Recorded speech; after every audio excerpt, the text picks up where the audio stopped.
Hello, everybody, and we're now live. And this isn't a big thing as such. It's just, hey, we haven't chatted for a while, and we're going to do that. So there you go. That's it. We're chatting. A thing as such. Hey, I thought you were talking to myself. Sorry, I did the JD. You pulled a JD. Yeah. Hello, everyone. Welcome to Talking Shit Tuesday. My name is JD Kane, your host. We've got Scotch here. I wish I had Scotch here. I wish I had penis. Like cask strength. Am I right? So we got Jackie, Kevin, Mindy, Pew, and me. And Pew. And me. My personality. Pew was mentioned, you fuck. KK wasn't mentioned though. Oh yeah, hi. I'm Keke the Frog. I am new to this community. Hello, hi, nice to meet you. Oh, if you're new to this community, then leave. Oh, we never. Get out! Let me see if the sniping exploit still works. Uh-oh. Oh, it does. No, well, it's not an exploit. Oh, I saw. It's a feature. I saw a great meme the other day. It was a picture of a little Volkswagen Bug, and the license plate was just feature. Oh, that's funny. That was really clever. I don't understand. The license plate was feature. It's a common trope in sort of software development when people like complain about bugs to say, "Oh, it's not a bug, it's a feature." So we were saying that about the sniping exploit. Oh, I see. And because that was literally the response. VW bug, yeah. Yes, that's correct. But yeah. Oh, we might be able to get Prudent in here. Get Prudent in here. He's now like in the part of his he completed basic training and he can now have his phone with him like on weekends and stuff. So he has weekends off, so. Oh, nice. He said he could come in. I want to hear what happened. I want to fuck with Prudent. It's been too long. And if anybody wants to join, you're quite welcome to. If you go into the Dragoon, the Drags thing, then the links are in there in the Dragoon chat.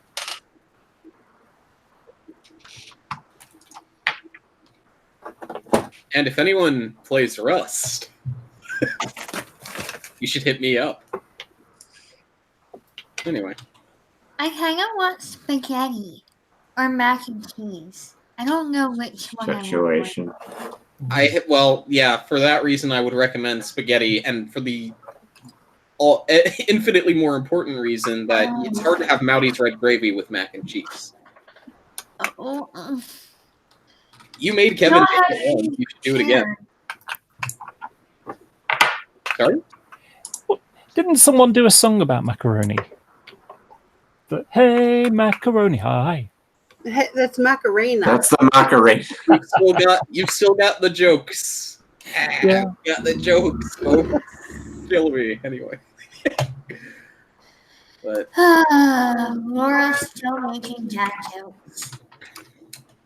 The mean train lady is keeping me up at night. It's a skill. It's a skill. The meme train never stops.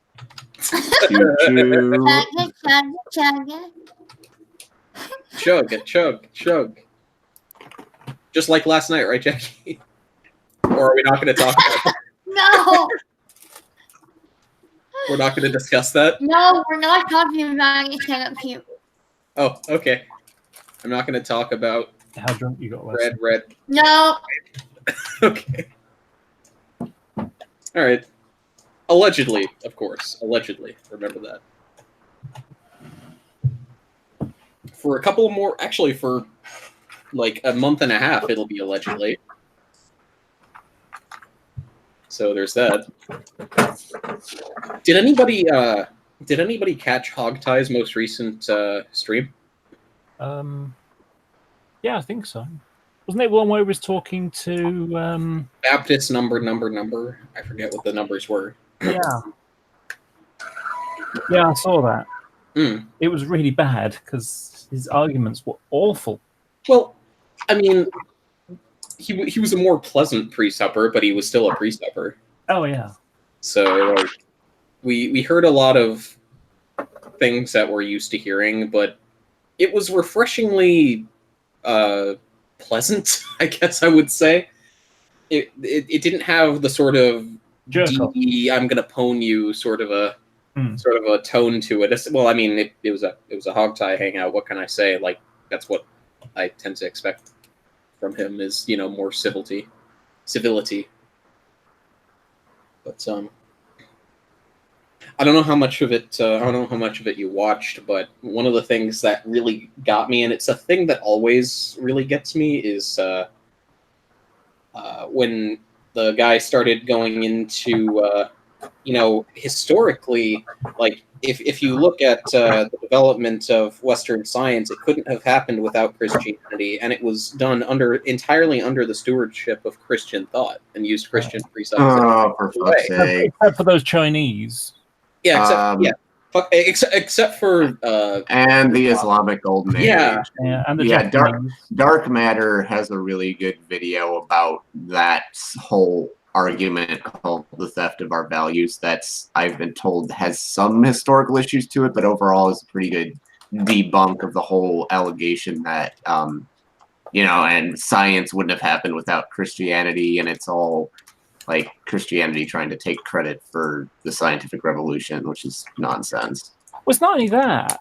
The thing that's comical about that argument is that the only reason that Christianity had a huge influence on, like universities and things like that, was because they had money. And the reason why they had money is because they'd taken it off everybody by making them afraid that if they didn't donate their money every week, they'd go to hell. Well, yeah, and it's not surprising that they had influence over it, because they had influence over everything in Europe at that time. Yeah. Well, it's like, what's his name? Leonardo da Vinci. It's like, oh, so many things of his things are about God. It's like, yeah, because that's where the money was. Well, I mean, that's especially for the arts, and like Renaissance art was almost entirely commissioned by the church until it started getting into mid and late Renaissance, where like people who were just merchants who were independently wealthy would start commissioning it as, a sign of their prosperity. And that's when you started to get some more liberalish or secular art. And they had a puritanical movement that destroyed a lot of it for poor fucking Caravaggio. We also have the Italians to thank for inventing modern banking, so that people could actually get loans outside of the church to do projects and stuff. Yeah. Oh, Kevin, I gotta correct you on this. It were the Jews. It weren't. It wasn't. It wasn't. It were the Jews. It were the Jews. Is this like orange juice or strawberry juice? Hey, that's two. I should have a counter going. I should really have a counter going. This is how many bad jokes I pull off today? Well, that we're here to witness, because I suspect that there were more that at the very least crossed your mind. Hi, Spooky. Hi, Thomas. Oh, couple of people watching. Hello, couple of people watching. There are 5 slots. What will one of them be yours? Yeah, if you can't find the link, or you're not a Dragoon in Drag server, you can contact any of us if you want the link. Yep. Don't contact me. I'm a dick. Unless you're okay with that.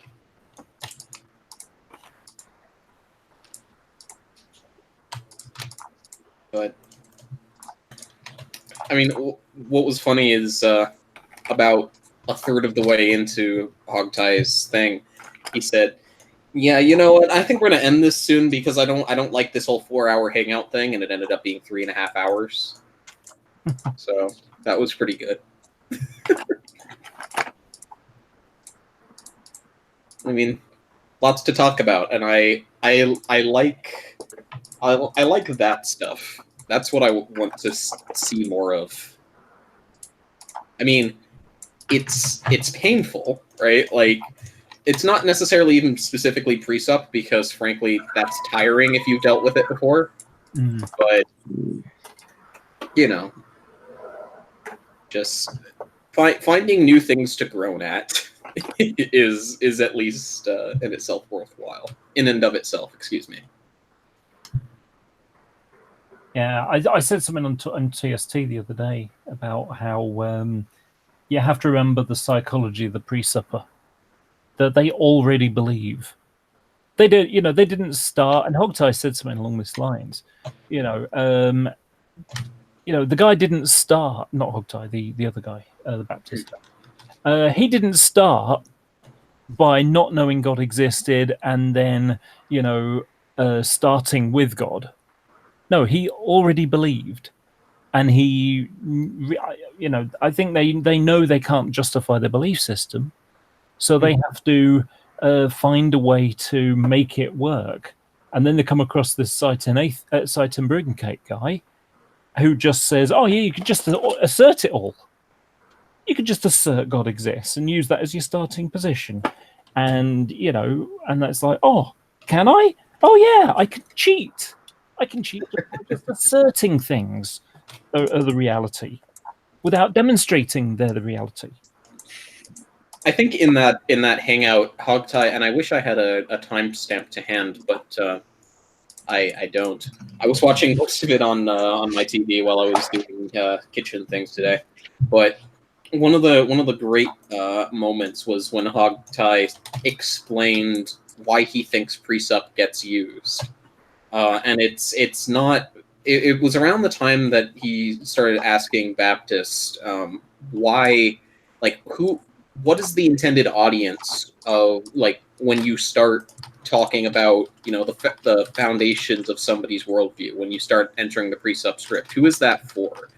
And he effectively didn't answer the question, and so Hogtie filled in the blanks and said that he suspected that it was because it was for other Christians to sort of signal, hey, listen, it's okay if you can't defend this. It's okay. You're not an idiot. You're not stupid for believing these things. Look, everybody has to believe these things. It's not you that's stupid. It's those atheists that are stupid.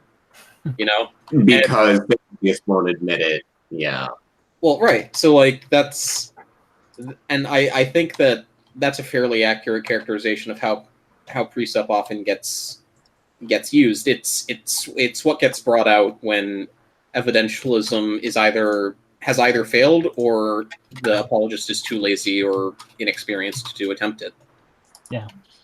I will say, though, that Baptist had a great sense of humor, because when Hogtie referenced the pack of 3x5 index cards that comes in every box set of Seitan Bruggencake DVDs, he actually laughed at that. So yeah, I will give him mad props for that. He's a personable enough guy, and I'd love to see him around more in discussion. And I think they even left off with the understanding that they wanted to do that more. So that's I was quite pleased to hear that. Everyone remember when presup was the thing in the community like 5-6 years ago? Yes, I just joined it at the time. Yeah, me too. Well, yeah, I joined around the midpoint of that. Yeah. Everyone was talking about it. I must admit, though, I did learn a lot at that time. Because every single hangout was about philosophy at that time. Mm-hmm. Yeah. All of them. And it was interesting because it was, in this community, we don't often hear new apologetics. And the whole, atheist sphere of discussion in general, we don't get a lot of new arguments from the Christians. It's mostly recycled stuff or different versions of stuff we've heard before. But presup, even though it was stupid, it was new, and people didn't know how to deal with it right away. It caught a lot of people off guard, and it took us like a good year or so to really develop a solid responses to it. And now it's only idiots that actually try to use it these days. But it's the reason why nobody uses it anymore, isn't it? because as soon as we realized the trick, then it stopped having any utility at all. Well, we can't say it stopped being used because Hogtie found this guy on the Karm Discord and they're always talking about it. So Oh yeah, there's plenty of people that still use it, just not in this community. The only people that try to use it in this community are total noobs who don't know what they're dealing with, or like idiots like Arcane or Darwin's Deity.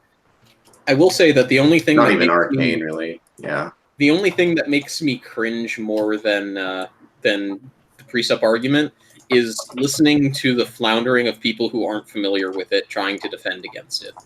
It's so bad. Yeah, because they actually try and follow they go down the script that the preceptor wants them to, and they try to actually argue for their worldview rather than like argue for the fact that their worldview has a basis, rather than attacking the foundation of the argument, which is that it doesn't make any sense. And there are many different ways to do that. Yeah. The worst thing is when you get them going down the road of, well, yes, I do have a justification for all of my beliefs, and all of this philosophy stuff is just nonsense, and I'm not going to pay attention to it. That's just theology. That's just metaphysics. I want real hard, demonstrable, empirical facts, and it that's why precept worked so well against a lot of the people who were like new atheists. Yeah, and like even Aaron Rod does that sometimes, and it's kind of annoying. Like sometimes there is like if someone's trying to steer things into a philosophical discussion where like if it's about evolution, yeah, you want to shut that down because they're just trying to detract from the topic because they can't give any scientific evidence. But sometimes you have to address philosophy stuff. You can't just wave it away. Steve. There are a few people I will not mention in here. I intend for him to be one of them, but like, what connects Steve? But yes, indeed. Fuck you. So, but I mean, it's interesting, right? Like, I think probably the thing, and this is so sad, the closest thing that I can think of to a new thing that's in vogue as a Christian argument isn't an argument for Christianity. It's a new level of idiocy that the fundies have taken their beliefs, and that's flat Earth, which is so entirely just I know, right? no interest to me, like at all to discuss. I wonder why. Well, no, it's just it was funny when I first heard about it. And it's one of those things where like the troll in me always wants to just latch on and be like, yes, this is the truth. But then I get sad because I realize that there's people who think that way, and an increasing number of people who think that way. And it's just like the Christian apologetics in this community went something like William Lane Craig evidentialism. Oh shit, that didn't work. Well, let's try something new. This whole presuppositionalism thing. And then when that eventually stopped working, they went, what else do we got for evidentialism? Well, if you look at the horizon. Well, yeah, except like flat Earth, even in quote mainstream evangelical circles, which I would put Sci-10 in, like they don't use it. They're not stupid. Well, in what I've seen lately, they seem more to sidestep it than to, decry it.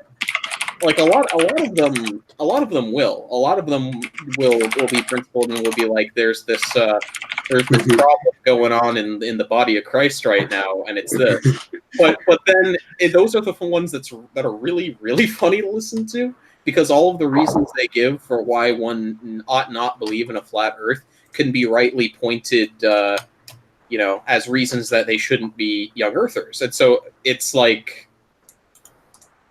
I think that a lot of them end up entertaining, or at least refraining from sort of speaking out against flat Earth, because they recognize the inconsistency between saying that we should listen to modern science in one area and saying that it's entirely controlled by Satan in the other.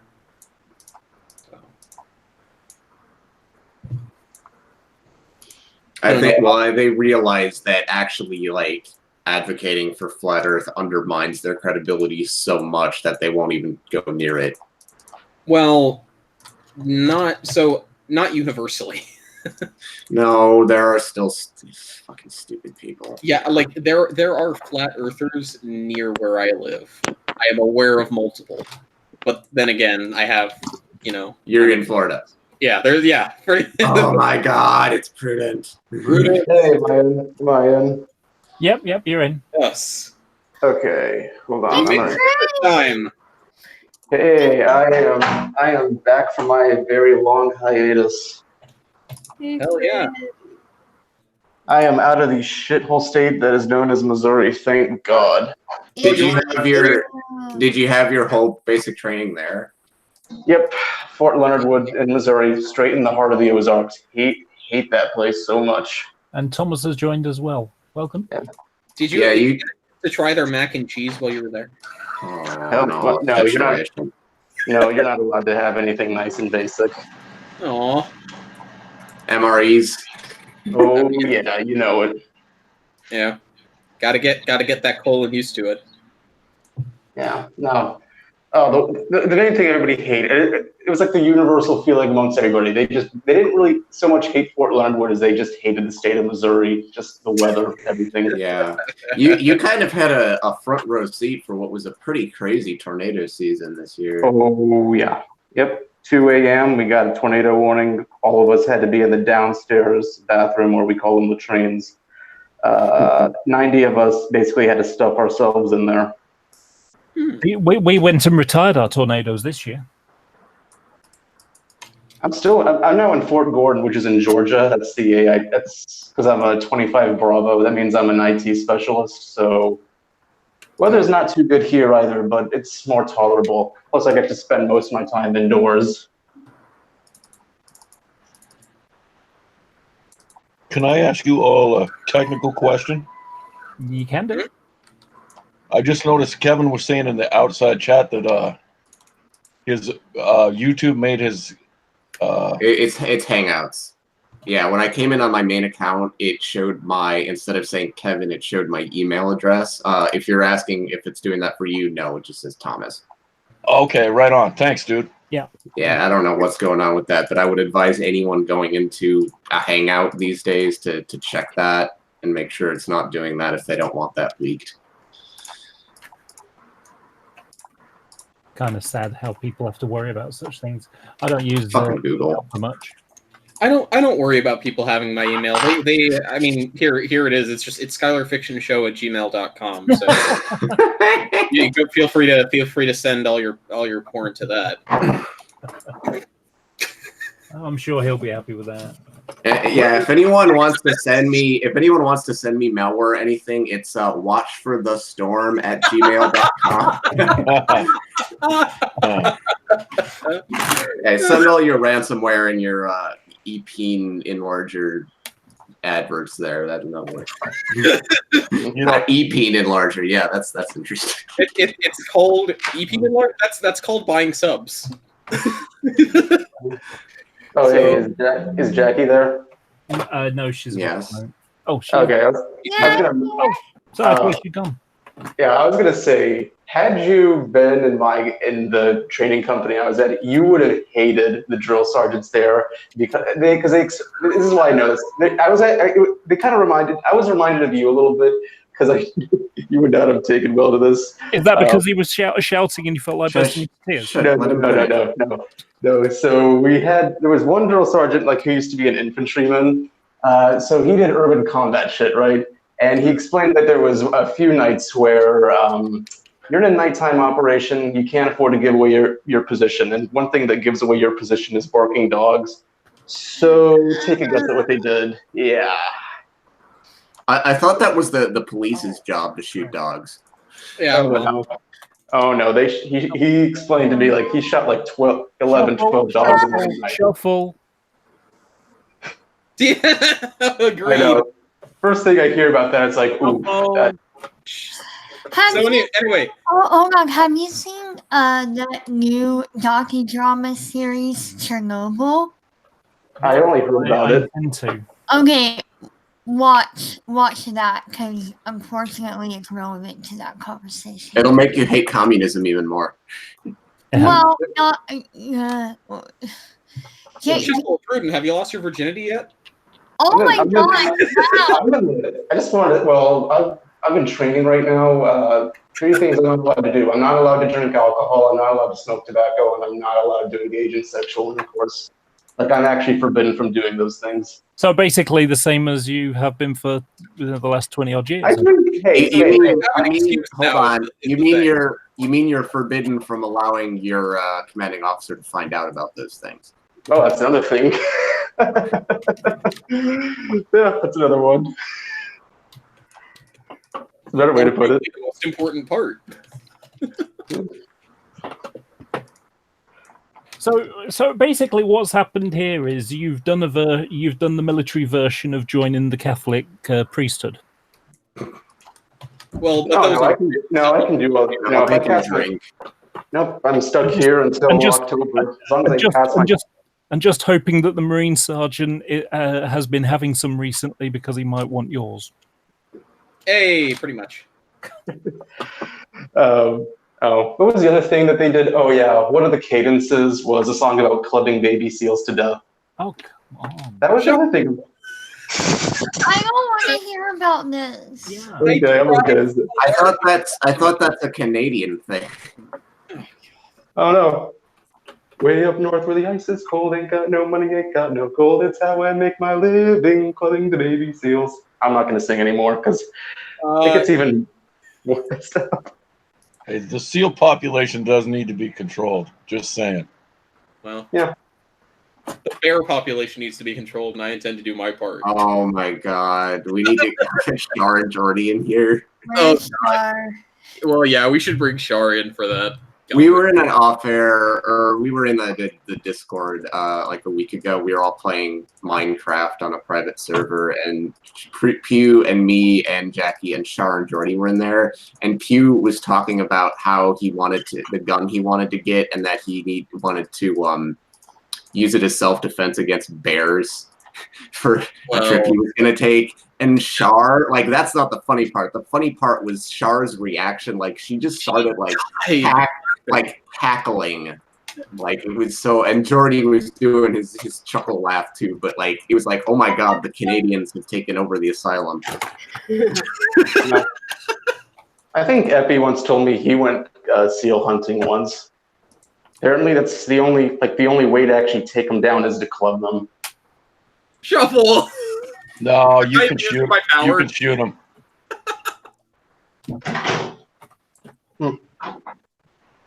I tried. Anyway. So, what was the worst MRE you had to have? Oh, the MREs were actually okay because they had little snacks in them. To be honest, the MREs were better than field feed. Field feed is like when they just give you like regular food, but out in the field, and they have somebody serve. If you're on like chow duty that week, you have to serve it before like you get fed. Thanks, Daddy Trump. No, it's always been that way. Worst. Well, I disagree. Yeah, the worst part was the weather. Weather. I had to run when we did the last PT test. We had to do the last 2-mile run in heavy rain. Oh man. I did good though. 14 minutes, 18 seconds, personal best. That's better than G-Man does. God damn it. Yeah, I mean, shit. Well, I've never run a marathon though. It's okay. Neither has G-Man. Oh shit. I mean, he's never run a marathon. I seriously doubt he ran the whole thing. He didn't put on a marathon, is what you're saying. So. No, I actually did a lot of running before I even went to Missouri. I shaved off like a minute and a half from my best time in Arizona because elevation change. I see. What's elevation? Ah, you see, Pew, sometimes the ground is higher above sea level when there's more, there's things like hills and mountains. All right. So, wait. Are Can you? we Wait, shut up? hold on. I got Can it. Shut up. No, the, you shut up. Jackie, stop. Jackie, stop. Yeah. Pew, you know the sinkholes in Florida? Yeah. It's like the opposite of that. You know where it goes down when your house falls into a sinkhole? A hill is like that, but the other direction. Oh, come on, Pew. Wait. You Wait. can No, tell. Kevin. Here's the problem with that. Water always finds its level. Oh God, that's right. Atheist. Oh. I said I wasn't gonna talk about. I've already fallen off. Anyway. That's awesome though, Prudent. Like you did good. You don't need me to tell you that, but you did good. Well, I didn't punch anybody in the face this time. I was wondering who was gonna mention it first, and it was you. Did anyone make fun of your rifle skills though? Hell no, I'm good at shooting. Oh yeah. Uh-huh. What do they all have you shooting now? Oh, M4. Mexicans. Oh, okay. Well, No, if they're just pop-up That's targets. That's the border patrol, not the army. Yeah, there's a little pop-up I targets. thought it was the same thing recently. No, No. it's just they're just little green plastic silhouettes. you're shooting green cards, is what you're saying. You're destroying all of them. Trump rounded up all the. We're going to take away their green cards. No more green cards for anybody. We're returning the green cards into Just a reminder that we're live. What was that? Just a reminder that we're live. Oh yeah. Yeah. The only part that is really annoying with rifle marksmanship is when you have to clean the rifle up afterwards. That's a bitch. Well, Prudent likes polishing his rifle. Sure, you can put it that way. No, when we had a That was a tournament, euphemism, Prue. That was a euphemism. Yeah, I think no, I get it. Yeah, I might not always understand sarcasm, but I get that one. Yeah, the worst. I don't know. It was sort of the. Oh God, I hated this part. When I had you have to get your rifle inspected to make sure it's perfectly clean. I fucked up the first two. The second one I really fucked up on. Drill sergeant made me do 80 push-ups. I'm sorry, no, he made me do 48 count push-ups. And if you want to know what an 8 count push-up is, just look it up, Google it. It is not fun. Oh, a 1 count push-up sounds awful. Oh. Oh no, the 8 count, that's the worst thing they do to you in terms of grilling you with exercises. It's you have to stay with the count. If they say 1, you do like position 1. They say 2, you do the second position. Position 1 is like you squat down. Position 2 is like you pull your legs back and get into push-up position. You get up and you get in and out of position each time you do it, right? Yeah. Oh yeah. shit. Count 3 is push up, push down, count 4 is push up, count 5 is push down again, count 6 is push up again, and then count 7, get back into the squats, and then count 8 up. And that's just one iteration. I had to do 40 of those. Well, could be worse. Could have been me. I did a lot of, again, I knew what to expect. I think the way that they do these PT tests, it's just, well, they're going to change it up because they realize just doing push-ups, sit-ups, and 2-mile runs really doesn't tell isn't really a good indicator of how athletic you are.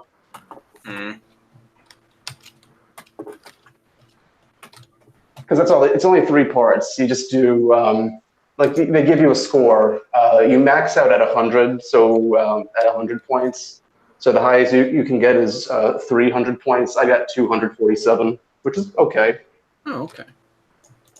47 push-ups in 2 minutes. That's without taking a rest. 75 sit-ups and 18 on the run.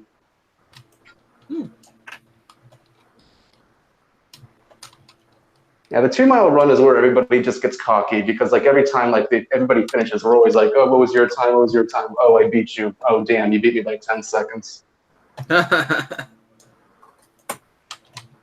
Everyone acts like they're in the frickin' running club back in middle school again.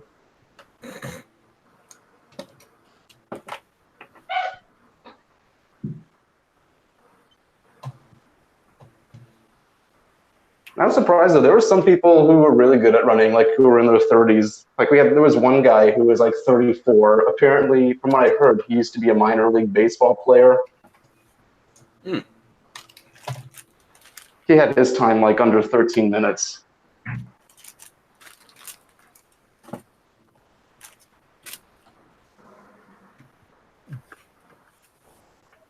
I have no frame of reference for this. Me neither. You don't run all that much. I don't know. What's running? Running. I used to hate running, but you know what? I like it now. Oh yeah. It's just a matter of to keep. The only way to get good at running is just to keep running, and then eventually you'll convince yourself that you like it. Oh. I have enjoyed running exactly once. I was at the beach and I just started sprinting, and for some reason, like with that one time I enjoyed it, and I tried running again after that, and I just couldn't get that same feeling. I don't know what I have that it one. was.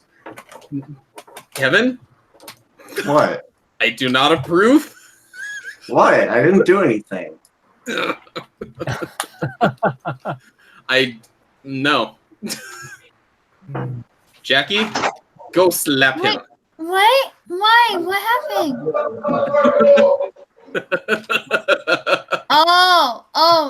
Oh. And then he types, see, he can't say shit without saying what I said. #Poe. Oh, slap him later. Well, or you can lick him now. Then both of those involve getting up Oh, for her. lazy fucks. What?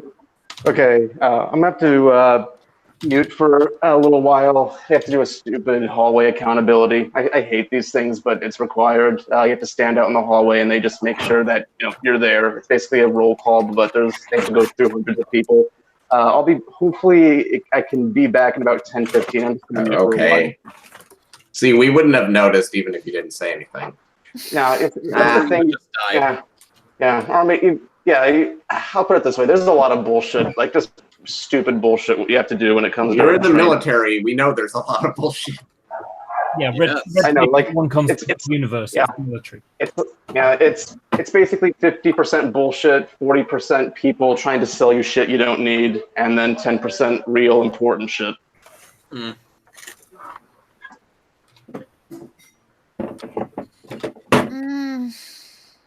Maybe the military needs some of that private free market competition the conservatives are already talking about, or always talking about, because that's not a recipe for dystopia.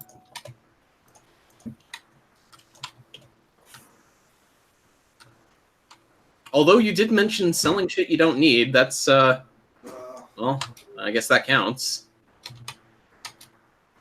I'm hungry. I don't know what to make. Are my communist sympathies not welcome here? No. I know you want spaghetti. Again. I don't. Speaking of communist sympathies, Mindy, what do you have to say? Gee, that's a great way. Great way to drag you into the conversation. I'm a socialist, not a communist. Damn it. Same thing, liberal. I want an RV. Are you What's an RV? Huh? What's an RV? RV. Oh, gonna a RV. vehicle? Do you want an RV scroll? That's not even good. Never mind. Yeah, it's not. Yeah, no. Don't even. Just stop, okay? So are we gonna have a counter for me now? Is that? What do you think, Laura? Was that what? How rate that joke? Oh, I didn't catch it. That's good. Yeah, you don't want to catch that. You don't want to catch what We'll I need have. a shot. Yeah.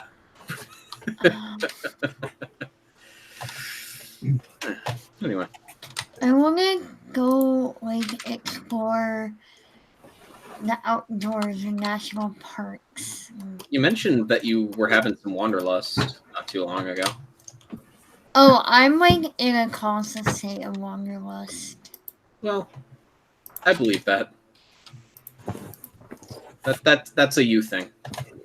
That's a very you thing. What the fuck? I just found a $9 million RV for sale. $9 million? Somebody famous must have owned that or something. Whoa! Are you okay? That? It's a tin can. 9 million. Look. Have you seen this? Little Logan, Tommy That- behind. What? That's not even a luxury that RV. can't That's be not. 9 million. Somebody added an extra couple of zeros by accident. It's not that guy who made a giant one, is it? 5. Yeah, that's Yeah, that must be a mistake. bullshit. No, I don't buy that. No one will. What the usual price on these are? It's like, I mean, more than a car, but less than a house. Around I would imagine that you and I, like, if we got to the point where we could get an RV, we wouldn't need anything too big. A lot of RVs are built for like families. Oh yeah. But we can do something small. Of course there'd be room for Katie. Why not just get one of those little VW van things? You know, it doesn't have to be the 60s version. It can be the 80s version. I have moral issues with the Volkswagen company. Which are? Huh? Such as? Volkswagen pretty routinely does a bunch of shady shit to get past green regulations, and they have practiced unethical tests of the effect of car emissions on animals. Yeah. It's really bad. Most of those German car brands do the exact same shady shit, and I'm just staying away from German cars. Okay. The only reason, I mean, in this case, it wouldn't make much difference because this was from the 80s. Yeah. And obviously, those kind of emission things weren't a thing. So you would buy used. And not only that, you'd be buying used, so they get nothing. Yeah. The other issue is that those old style RV vans, not RV vans, Volkswagen vans, they've gotten really popular. So now everyone has the price on them jacked up. Even the 80s ones? Yeah. Huh. Yeah, they're really popular right now.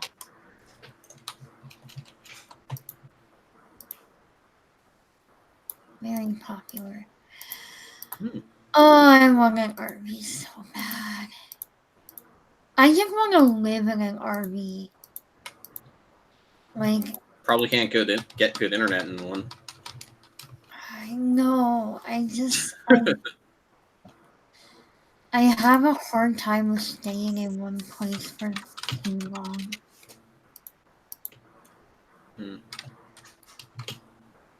That's not a thing that I have experienced. Well, then again, RV is also not a thing I've experienced, so yeah.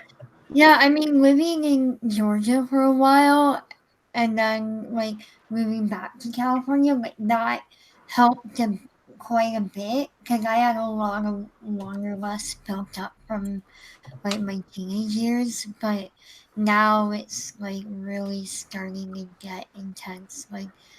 I want to move out somewhere new. I just want to have new experiences. You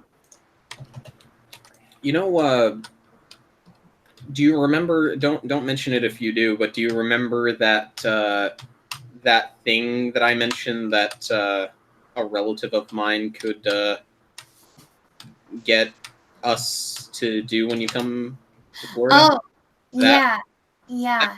That's still something that I very much want to schedule with them for myself. And if you wanted to figure a way to do that, I think you'd really enjoy it.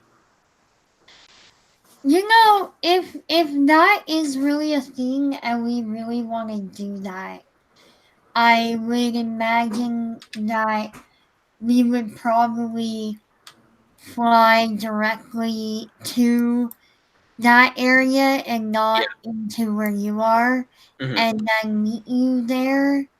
Yeah, And that it would make would probably be like a fall or spring or even winter kind of thing, because I don't think I can handle Florida. summer.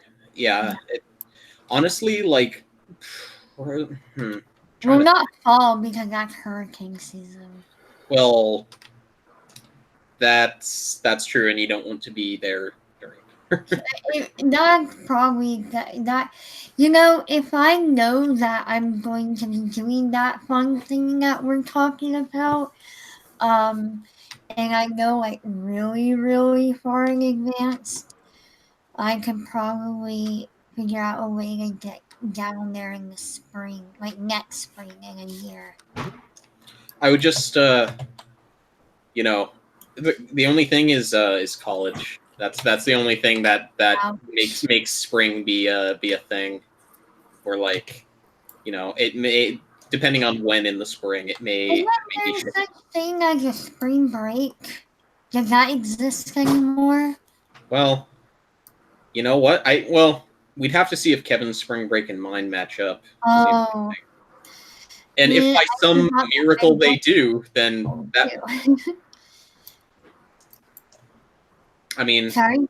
I was going to say, and if by some miracle they do match up, then that'd be pretty sweet.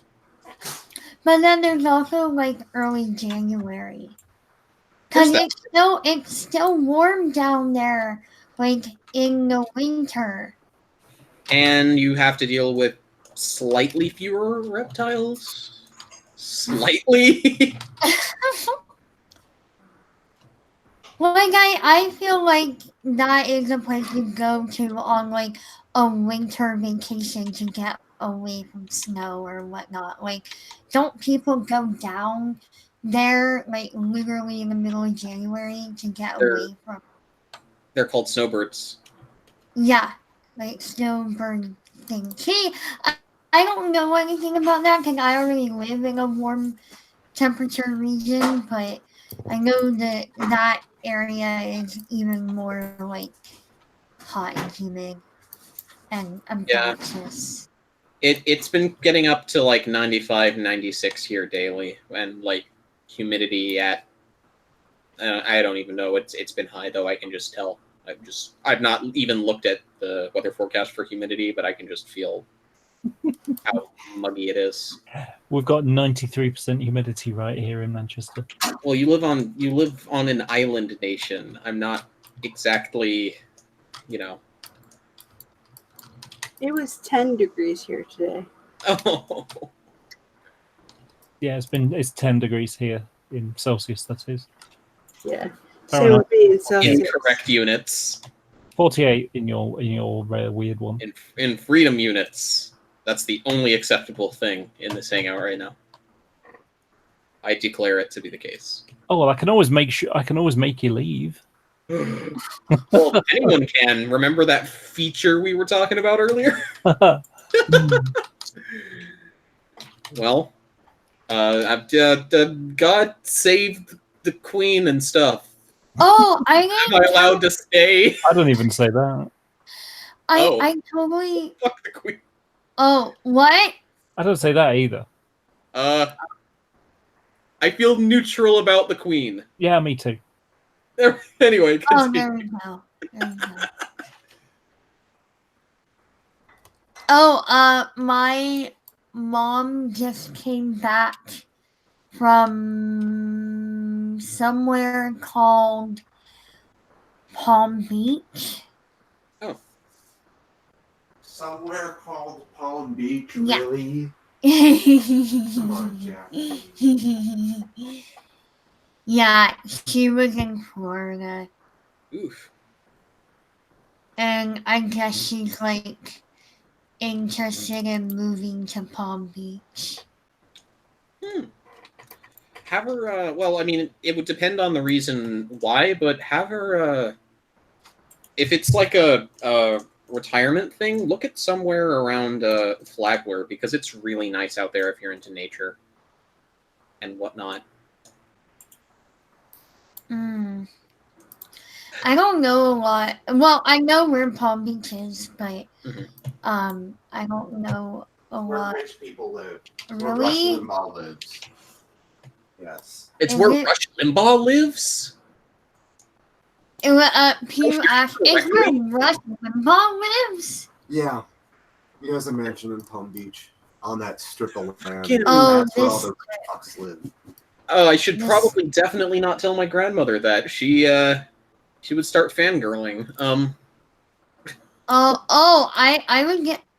I thought you were gonna say, "Oh, she hates the guy." And blah, blah, No, blah. she became a Republican because of Rush Limbaugh. Oh, cool. Wait, who did? My grandmother.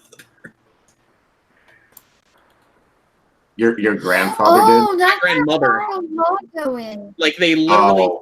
Oh. So well, yeah. So she literally went to what was it, Dan's bake sale or Dave's bake sale? Like she fucking flew out to that. She is like I don't know what that Rush is. Limbaugh. It big conservative rally where like so a bunch of like this guy called into Rush Limbaugh's radio thing and said, "Oh, my wife's not letting me pay the $10 a month for your newsletter, Rush." And they were like, he was like, "Oh, why don't you hold a bake sale?" And then people sort of decided that they were going to have a huge bake sale for What, to raise money for conservatards to throw their money away on right-wing shit when their families won't let them? Yes, That's awesome. literally it. Literally. I literally. Literally. Oh, also, sort of south of there is where that one of the places that relative lives. Okay. Cool. Okay, I didn't realize this until like just a few minutes ago, but Palm Beach is where Mar-a-Lago is. Yes, it is. Yes, it is. Ugh. I've actually never been out there. I tried to stick a little further north than that, actually. Like I've had family in Port St. Lucie County, and I go to Cocoa and Canaveral, and like I said, Flagler, which is quite a bit further north. Palm Beach Gardens. That actually looks like an interesting. Oh no, wait, that's like residential. Ugh. Let me see. The only thing I'll say about okay. So all right, I'm looking at the area, and I'm like, oh, There's so many like water, like so many lakes, like 90% of them are sinkholes. But yeah, there's a lot. It's completely dotted with stuff like that. It's Like, so weird. There's a sinkhole. After it stabilizes, some developer comes in and sells it as lakefront property. Ha ha Lakes ha in ha. Florida are fucking tiny for that reason. Those lakes are gonna get bigger. And a little bit more salty. Yeah. That's why. Okay, my mom and I argue about this, and she wants to get a little Spanish bungalow in West Palm Beach, and I'm like, Mom, you know Palm Beach, and like half of Florida is gonna be underwater in like 20 years, right? And she was like, "Oh, more like more like 70 years. Did you say 7 years? Well, no, she will be dead by the time that. No, 70. She will be dead by the time like it's actually underwater. But yeah, I wouldn't buy real estate in Florida if I were you. Well, inland is okay. Like, I'm not going to buy a place on the water, but what I will say though, great thing about Flagler for that purpose is a lot of places along Flagler Beach, they actually they have a prohibition on building like on the beach. There's A1A, and then on the inland side of A1A is where all the buildings are. And it's built up a little bit more. I think that you see less erosion and loss of property in Flagler than you would in, say, Cocoa, where everything's like right on the fucking beach. One of the things I thought was amusing is when you get people who complain about a noise that you would expect to be near something, but they've changed the something. So, for example, there's some people who live next to, who moved into a house next to an airport, and then they change within the airport system which taxiways they were going to use, and now they're getting really upset because people, they're taxiing aeroplanes next to their home. Like, you moved next to an airport. What do you expect? Yeah. Well, another thing, by the way, if she's building, she could build the house on stilts, which a lot of people in the Keys are doing now. I just don't want her to move to Florida. I don't want her to become a swamp lady. Implying she's not already a swamp lady? Hey! No. Sorry, a what lady? Swamp people. Oh, swamp. Gotcha. Yeah.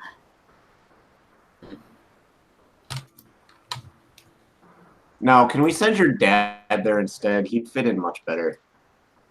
Well, as long as I can send him up with Pew's dad, they can smoke some bitch weed together.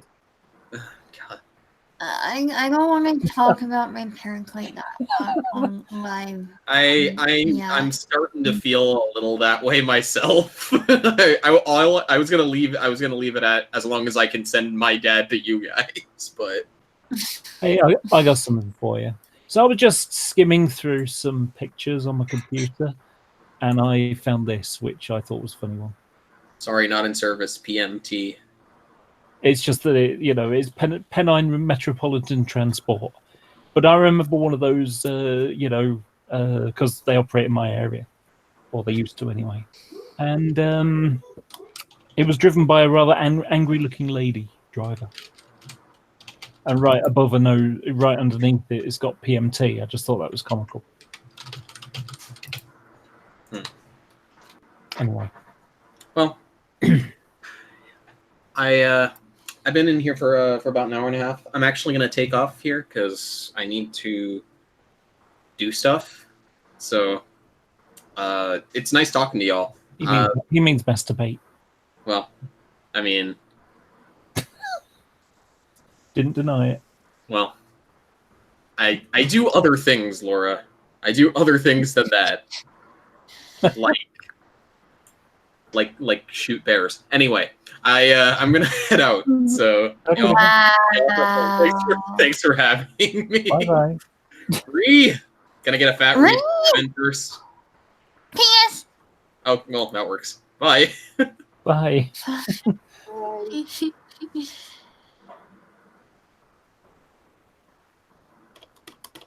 missed. Go on, Jackie. I'm sorry. I'm gonna dip out for a bit. I wanted to finish up my drawing. Oh, what are you drawing? I'm drawing a girl sleeping with like she's cuddled with a kitty. Oh. Yeah. That sounds cute. Alright. If this is still going in a bit, I might come back. Yeah. Okay, Okay, bye. bye.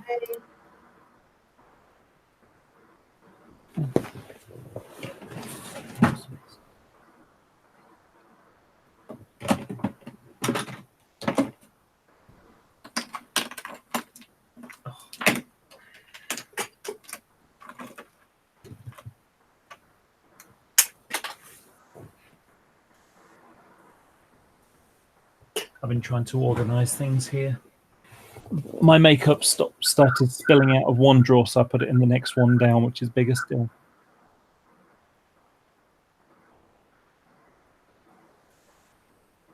Hopefully that'll contain it for a little while. Sorry, say again? Hopefully that'll contain it for a while. Yeah, and there's loads of extra space as well. Well, that's good. I do really good with makeup. Yeah, I've seen some of your pictures. It's beautiful.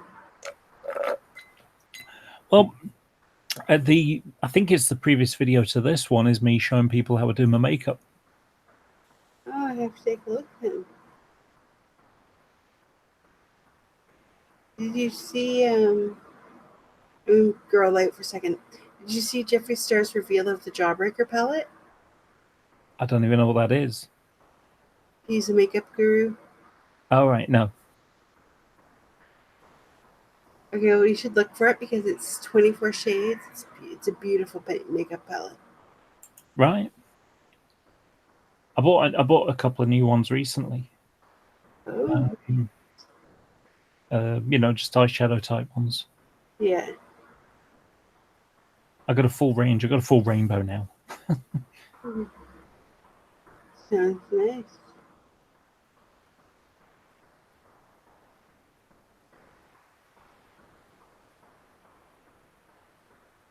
I think I'm gonna lay down. I'm falling asleep. I'm just tired today, I think. It's been a long day. All right. I had family over, so it's just been a day. Mm-hmm. So I will talk to you guys another time. Okay. Righty, thanks for joining. Take care. And anybody watching, if you want to come and join in, you'd be quite welcome. Did Pew say he's coming back? I think so.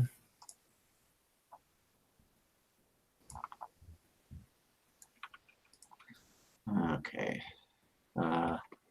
Did you add any more of those files to that G-Man soundboard yet? No, I didn't. I have to. I only have one that I need to add. Like a few people have talked about sending me timestamps for stuff, but haven't done it yet. Like people, if you want me to add stuff to the G-Man soundboard, send me timestamps. Even better, send me audio files. But yeah, I sent you two. No one's gonna do that. Yeah, I sent you two, didn't I? I have one that's so Atheist, you asked for this. That's the only one I have in my queue to add at the moment. So any more I can. I'm sure I sent you two.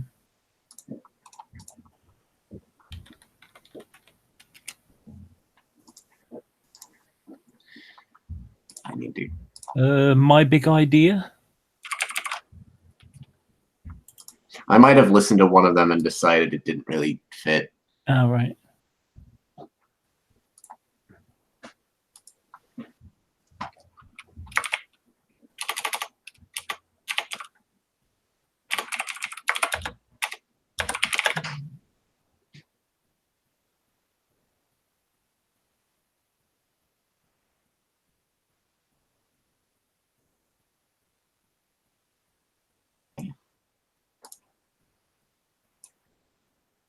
See who else is online.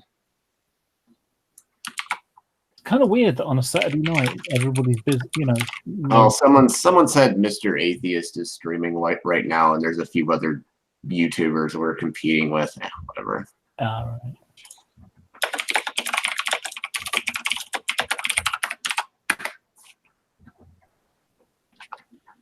There's no G+ to post stuff on anymore.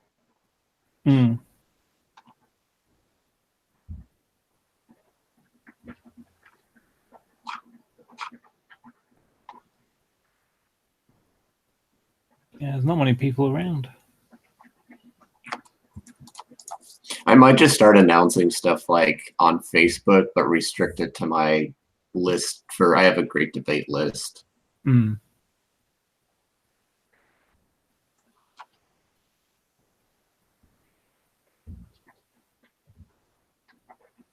Let me check on my pasta. Or is that what you're making? Yeah, making spaghetti for me and Jack. Right.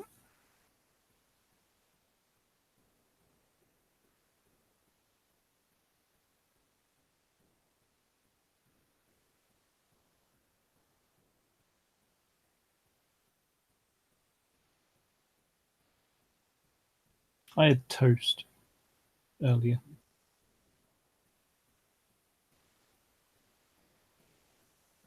Brown bread.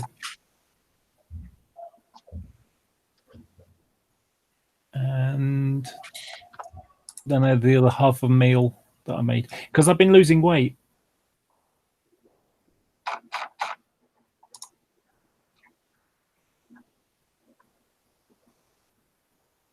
Lost 2 pounds this week.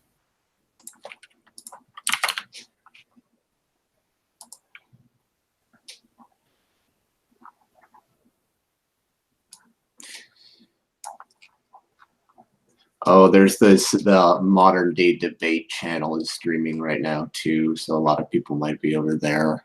Ah, right. Yeah. I have RJ Downard on arguing with the same woman that Steve was talking to in that video recently. I wouldn't know. I never watched Steve's stuff anyway. It's SF Thomason or whatever her name is. Right. No idea.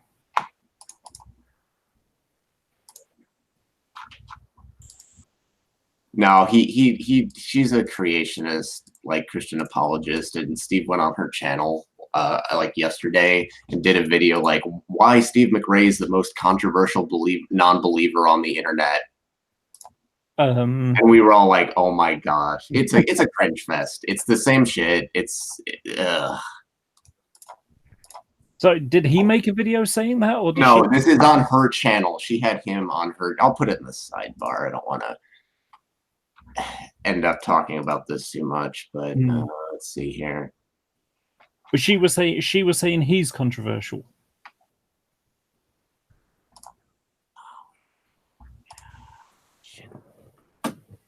Here we go. Oh yeah, the video is called "Why is Steve McRae the most controversial non-believer on the internet?" Sorry, is she not met other people?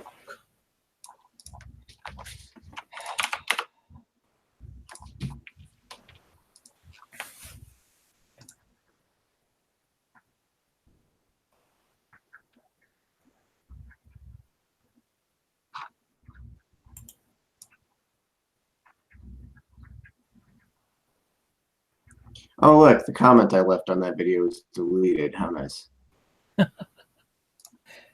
Yeah. Wonder why that happened.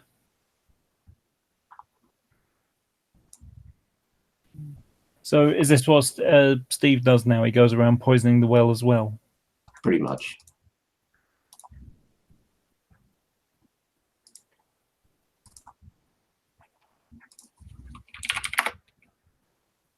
Pretty sad it went that way.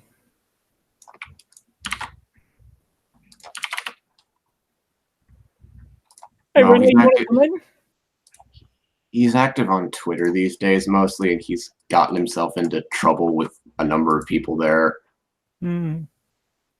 Which isn't very surprising considering it's Twitter and it's Steve.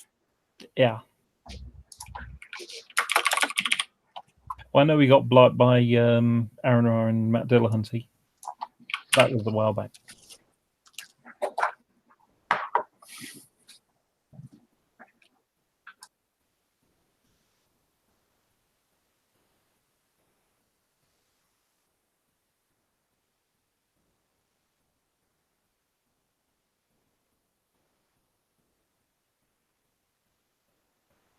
I don't even bother looking at his stuff anymore. He's somewhat far down my fuck up list.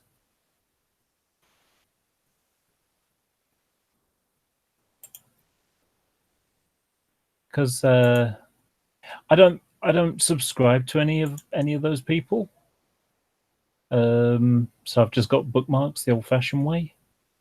So I've got atheism, I've got friends, fuck ups, things, and in fuck ups, it starts with G-Man, GTV, Shani, True Impersonalism, True Talk, Antonio, Steve, Matthew Bell, Raw, Jack, Andy Jack, Matthew 419, Bubba the Wingnut. Oh dear me. Veckle, Arcane. Has Arcane done anything for a while? Let's have a look. Last thing it did was a year ago, and it was a flat Earth nonsense thing.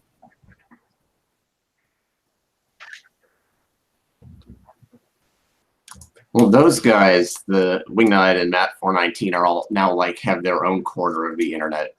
He has his own website, his little thumping Wingnut network of pre-suppers and apologists. Bubba Thumper Wingnut. You talking about Wingnut? Yeah. Yeah. Oh yeah. He's sort of generating some thing, but yeah. They really didn't have anything. It's basically circle jerk stuff now.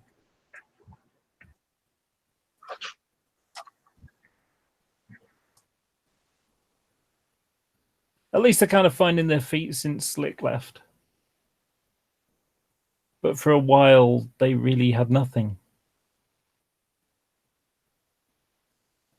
I think they spent 6 months, a year, whatever it was, doing a review of the Atheist Experience.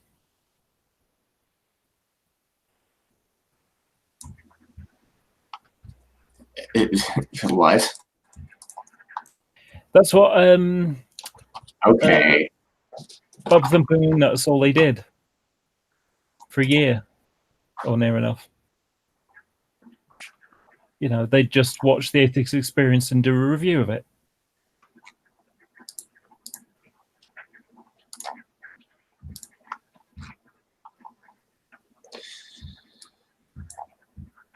And pretty much all their arguments. I listened to 2 of them for the lols, and basically it was, "Oh no, you're wrong because Jesus." Yeah, of course. Well, they stepped back from G Plus after I don't know, 2015 or 16, and they just you get the feeling they just don't really like actually having debates with atheists if they can't control the conversation in their own little hangouts. Oh yeah. And we can't really do that on Google Plus, so they stepped away. Yeah. Okay. Bye-bye. Well, the thing, the Google Plus thing though, that was different because, of course, I think we've mentioned this before. They had a big, massive argument about whether Santa, whether it's okay to let your kids believe in Santa.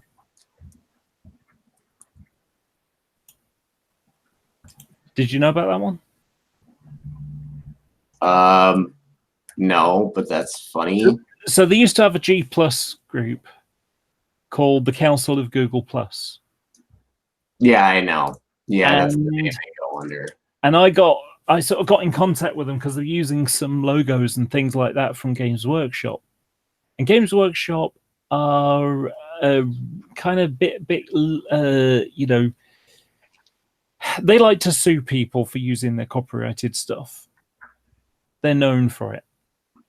So I let them know that this is a problem. Maybe they should get some logos of their own. And not only that, it was comical in itself because the things that they were using were from the witch hunters, and the witch hunters in the Warhammer 40,000 lore is basically getting rid of any heretics against the man god emperor.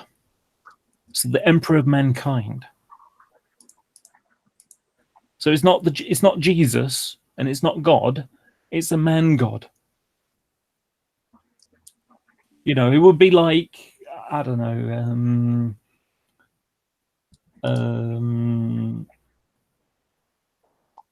I can't. A superhuman, effectively. So I basically went in there to say, look, guys, that stuff that you're using, it's copyrighted material. They like to sue people. Maybe you should try looking at for something else.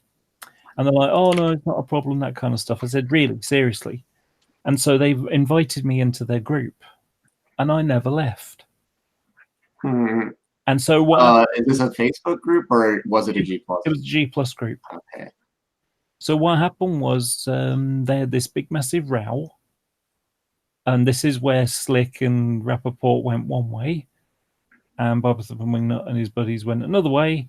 And, and it was all due to, is it okay to let your kids believe in Santa?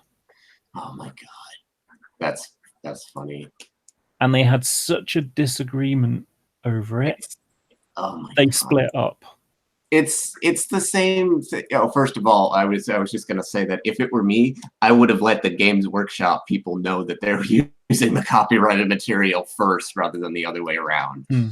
But yeah, it's kind of funny. Like the atheist community we have the same stupid schisms over just stupid shit like the definition of atheism and other stuff as the fundies do.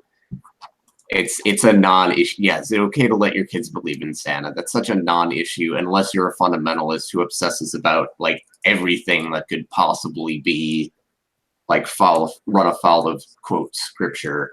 It's not even that though, is it?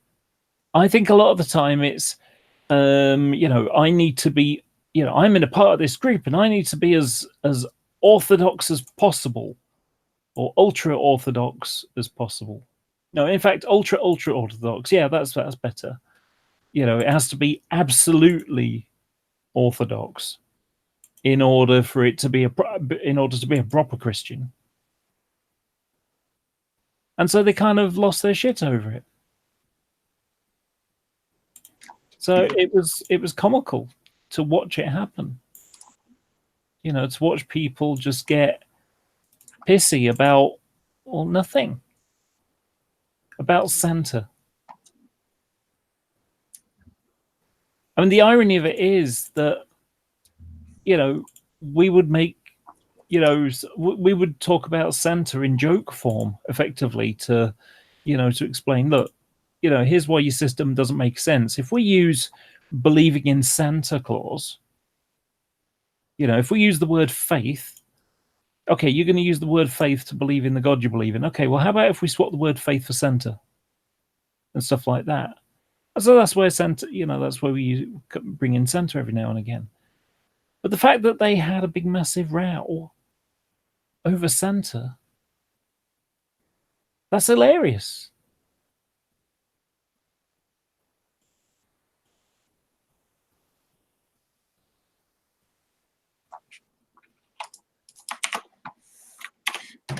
Cable Eastwood wants to know why people don't like Steve McRae. I don't know where to start, but he's a control freak.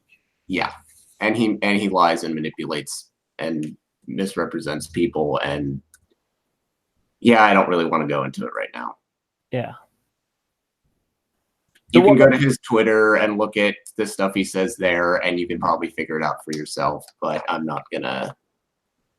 don't really want to go into that. I have very personal reasons why I don't like him, in addition to the public stuff that I'm also not going to go into here, but yeah. For me, the one that just did it was when Jade died, he tried to sort of say that she didn't like any of us, all this TST crowd. She backed him 100%. And it's like... Yeah, that was, so fucking despicable. Yeah. And impressive almost, because I didn't think he could get any worse. But yeah, you don't say shit like that after a funeral. You just don't.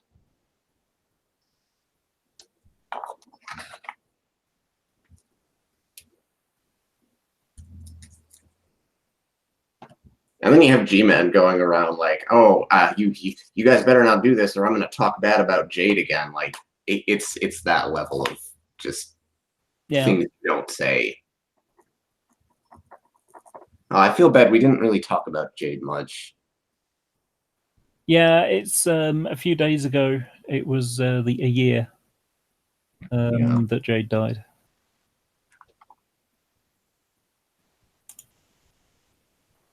But I'm not mourning, because I did that.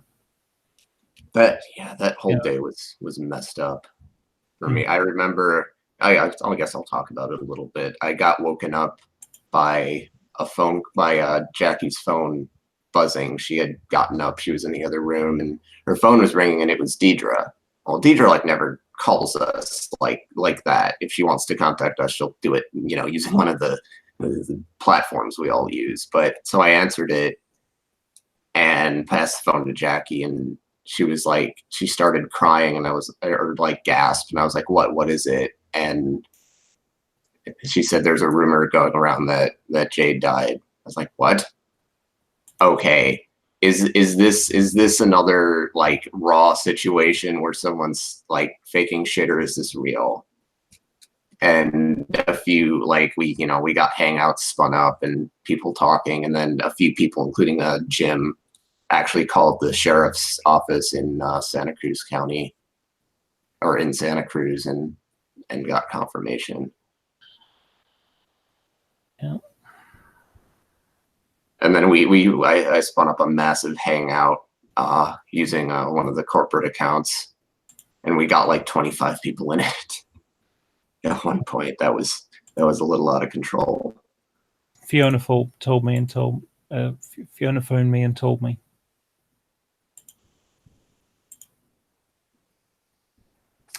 I couldn't speak for a few hours. Every time I started to pray down, because Jade wasn't just a friend to me; she kind of adopted me. I need to get my pasta served. You can keep talking. I noticed Midnight joined. The other Midnight. Hey, what's up? Hey, Midnight. If he's even at his computer, I'll print. Yeah, I am. Oh, hey. I figured I'd. Hey, I'm back. Yeah, background noise. I'm in a laundry room. That's why. Yeah. So how's Hold everybody on. doing tonight? Not too bad. I'm home alone. I figured, just I'd come in. As long as you haven't got people trying to break in the house. No. It's relatively peaceful around here. If you got that joking anyway. Kind of. You said you were home alone? Yeah.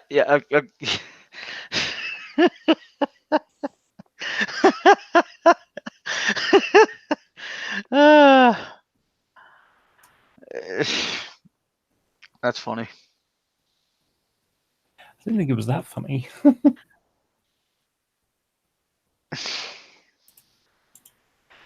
I'm just in a weird mood.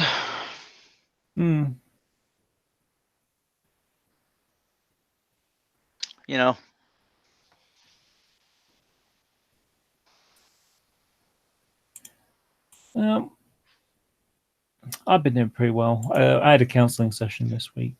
Been seeing a counsellor for the last few weeks. Been good.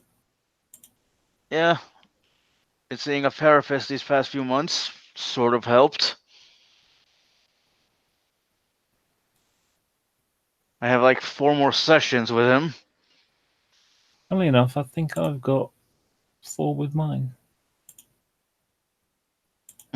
She's from Germany. Cool.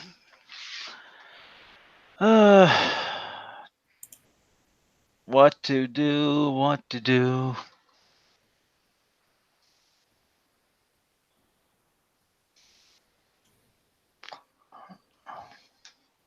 So what have you been learning about recently? That's a good question. Hang on, let me look around. Well, you haven't remembered what you've been learning? Well, I read. I have so many books I pick up and read once in a while that I don't know which ones I'm reading right now. I guess I'm reading one. I guess I'm reading The Quantum Universe by Brian Cox. And then there's this one I got from the library: 1,000 books to read before you die, a life-changing list. There's a lot of interesting books in here. Well, it's 1,000 books, so what else was there? Though there was also a fictional book I was reading called Lady Midnight. Huh. That it's from Cassandra Clare. It's it's an interesting book about about a group of shadow hunters that are basically the Nephilim who or basically the police force of fairies and goblins and witches and all that. You know what I mean?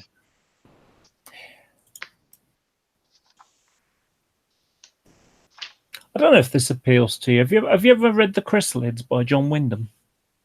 I never have, but if you put a link in the side chat or the Discord, I'll look at it. Yeah, you can download it. I'll stick it in the live chat as well. Huh?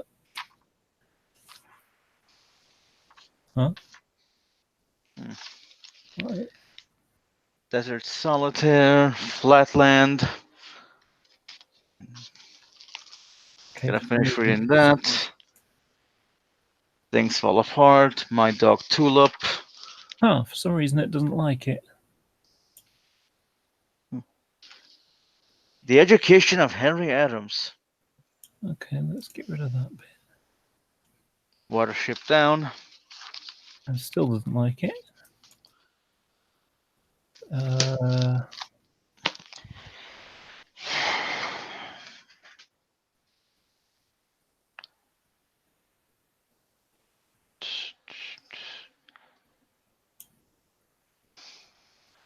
Let's see what this is. Interesting. Only PDF. Other books.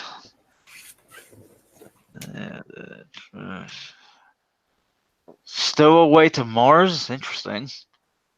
Are all these part of the same okay. lore, or is it just different things? Sorry? Are all these books related books? Oh, they're different. They're different books. Oh.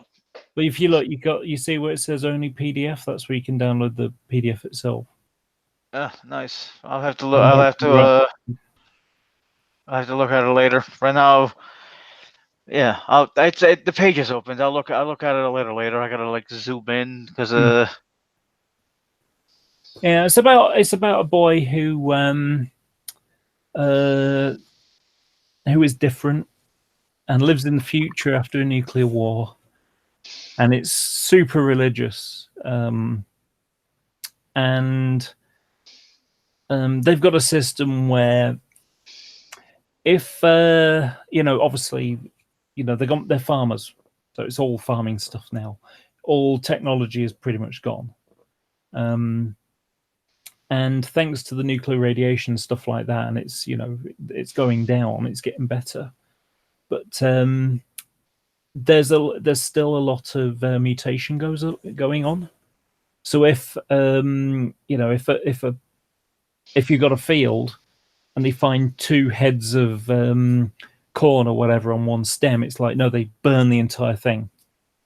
And if an animal's found and it's deformed in some way, then the animal is destroyed. And it's some religious ceremony and people say prayers and stuff. So. And this boy is different. How? He's telepathic.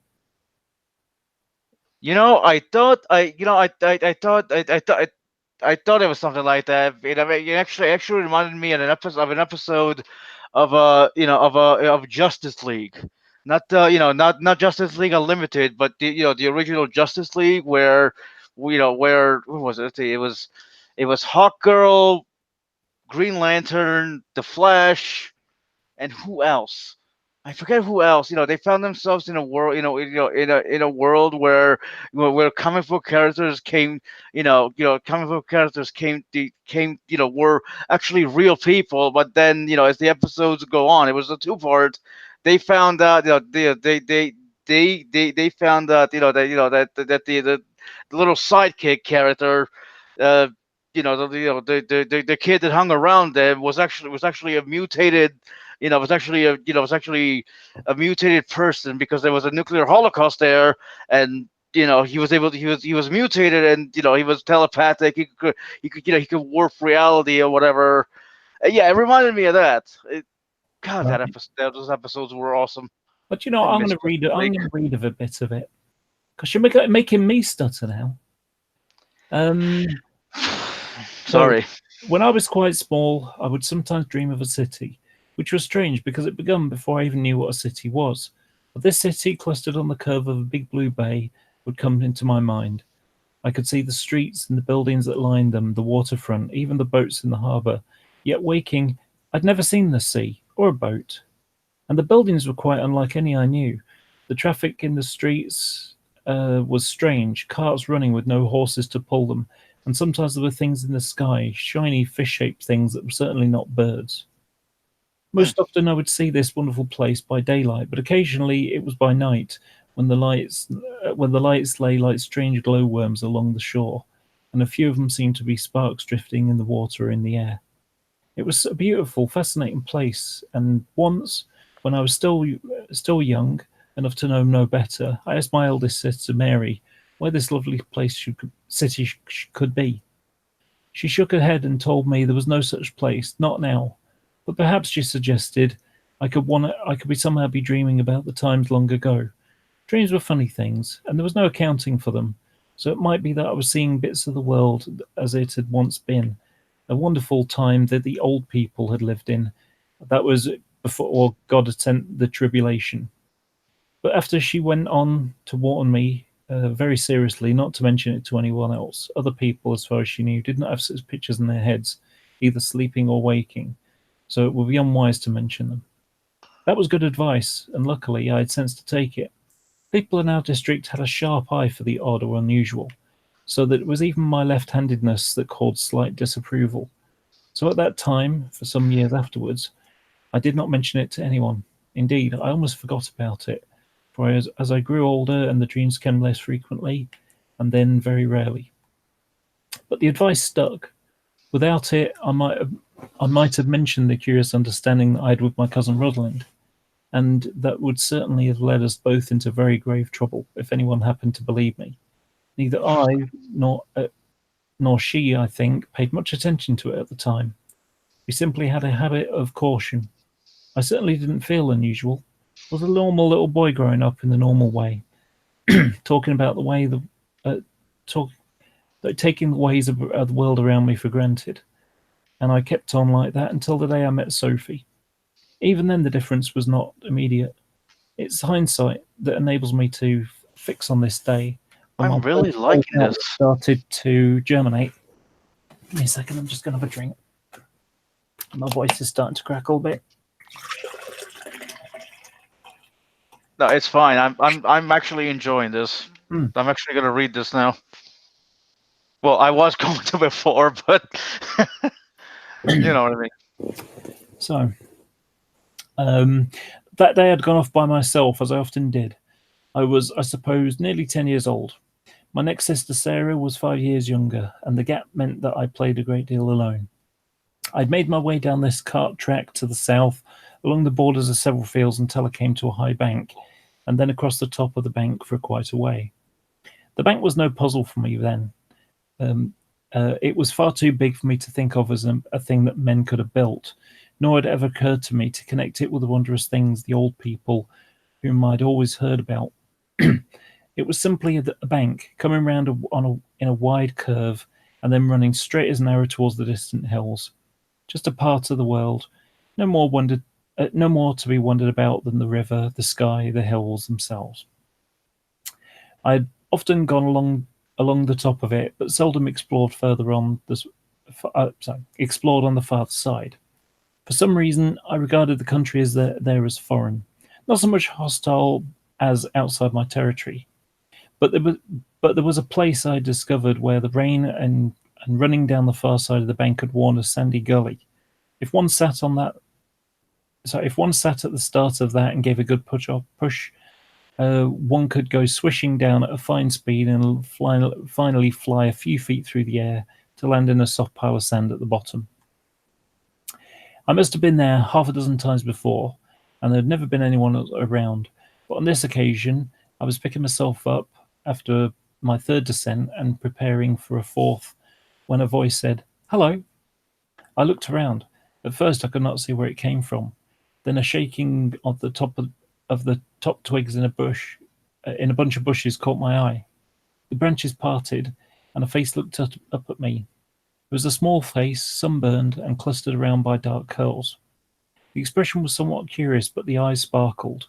We regarded each other for a moment. Then, "Hello," I responded. She hesitated, then pushed the bushes further apart. I saw a girl, a little shorter than I was, perhaps a little younger. She wore reddish-brown dungarees with a yellow shirt. The cross stitched on the front of the dungarees was of a darker brown material. The hair was tied on either side of her head with yellow ribbons. She stood there for a few moments, as though uncertain about leaving the security of the bushes. Then curiosity got the better of her caution, and she stepped out. I stared at her because she was a complete stranger. From time to time, there were gatherings or parties which brought together all the children for miles around, so it was astonishing to encounter one I'd never seen before. "What's your name?" I asked her. "Sophie," she said. "What's yours?" "David," I said. "Where's your home?" "Over there," she said, waving her hand vaguely towards the foreign country beyond the bank. Her eyes left mine and went to the sandy runnel which I had just been sliding. "Is that fun?" she inquired with a wistful look. I hesitated a moment before inviting her, then, "Yes," I told her. "Come and try." She hung back, turning her attention to me again. She studied me with a serious expression for a second or two, then made her mind up quite quickly. She scrambled to the top of the bank up ahead of me. She sped off the runnel with curls and ribbons flying, and when I landed, she had lost a serious look, her eyes dancing with excitement. "Again," she said, and panted her way up the bank. It was on her third descent that the misadventure occurred. She sat down and shoved off as before. I watched her swish down and come to a stop in a hurry of sand. Somehow she'd contrived to land a couple of feet to the left of the usual place. I made ready to follow and waited for her to get clear. She did not. "Go on," I told her impatiently. She tried to move and called up, "I can't, it hurts." I risked pushing off anyway and landing close beside her. "What's the matter?" I asked. Her face screwed up, tears stood in her eyes. "My foot's stuck," she said. Her foot was buried. I scrambled the soft and clear with my hands. Her foot was jammed in a narrow space between two up-pointed stones. I tried to move it, but it did not budge. "Can you sort of twist it out?" I suggested. She tried, her lips valiantly compressed. "It won't come." I'll help pull," I offered. No, it hurts," she protested. I did not know what to do next. Clearly her predicament was painful. I considered the problem. Well, we'd better cut the laces so you can pull your foot out of the shoe. I can't reach the knot I had decided. "No," she said, alarmed. "No, I mustn't." She was so emphatic about it that I was baffled. If she were to pull her foot out of the shoe, we might knock the shoe free with the stone. But if she would not, I did not see what was to be done. She lay back in the sand, knee of the trapped leg sticking in the air. "Oh, it's hurting so," she said. She could not hold back the tears any longer. They ran down her face. But even then, she didn't howl. She made little puppyish noises. "You'll have to take it off," I told her. "No," she protested again. I mustn't ever. I mustn't." I sat down beside her at a loss. Both her hands held onto one of mine, gripping tightly while she cried. Clearly the pain in her foot was increasing. For almost the first time in my life, I found myself in charge of a situation which needed decision. I made it. It's no good. You've got to get it off, I told her. If you don't, you'll probably stay here and die, I expect. She did not give in. She did not give in at once, but at last she consented. She watched apprehensively while I cut the lace, and then she said, "Go away, you mustn't look." I hesitated, but childhood is a time thickly beset with incomprehensible though important conventions, so I withdrew a few yards and turned my head back. I heard her breathing hard. Then when she was crying again, I turned around. "I can't," she said, looking at me frightfully through her tears, so I knelt down to see what I could do about it. "You mustn't ever tell," she said. "Never, never. Promise." I promised. She was very brave, nothing more than puppyish noises. When I did succeed in getting the foot free, it looked queer. I mean, it was all puffed up and twisted. I didn't even notice then that it had more than the usual number of toes. I managed to hammer out the shoe of the cleft and handed it to her, but she found she could not put it on her swollen foot, nor she could put her foot on the ground. I thought I might have to carry her on my back, but she was heavier than I expected, and it was clear that we should not get far like that. I'll have to go and help and fetch someone, I told her. "No, I'll crawl," she said. I, walking beside her, carrying the shoe and feeling useless, she kept going gamely for a surprisingly long way before she had to give up. Her trousers were torn between the knees, and her knees themselves were sore and bleeding. I'd never known anyone, boy or girl, who would have kept till that pitch. It awed me slightly. I helped her to stand up. I helped her to stand up on her sound foot. She steadily, while she pointed out where her home was and the trickle of smoke that marked it. When I looked back, she was on all fours again, disappearing into the bushes. I found the house without much difficulty and knocked, a little nervously. A tall woman answered. She had a fine, handsome face with large, bright eyes. Her dress was russet and a little shorter than those that the women at home wore, but it had the conventional cross from neck to hem and breast to breast in a green that matched the scarf on her head. "Are you Sophie's mother?" I asked. She looked at me sharply and frowned. She said with anxious abruptness, "What is it?" I told her. "Oh," she exclaimed, "her foot." She looked hard at me again for a moment. Then she leant the broom she was holding against the wall and asked briskly, "Where is she?" I led her the way I'd come. At the sound of her voice, Sophie crawled out of the bushes. Her mother looked at the swollen, misshapen foot and the bleeding knees. "Oh, my poor darling," she said, holding her and kissing her. Then she added, "You seen it?" "Yes," Sophie told her. "I'm sorry, Mummy, I tried hard, but I couldn't do it myself. It did hurt so." Her mother nodded slowly, and she sighed. "Oh, well, it can't be helped now. Up you get." Sophie climbed on her mother's back, and we went back to the house together. The commandments and the precepts one learns as a child can be remembered by rote, but they mean very little until there's an example, and even then, the example needs to be recognized. Thus, I was able to sit patiently and watch the hurt foot being washed, poulticed, and bound up, and perceptibly no connection between it and the affirmation which I'd heard every Sunday of almost every Sunday in my life. And this is a quote.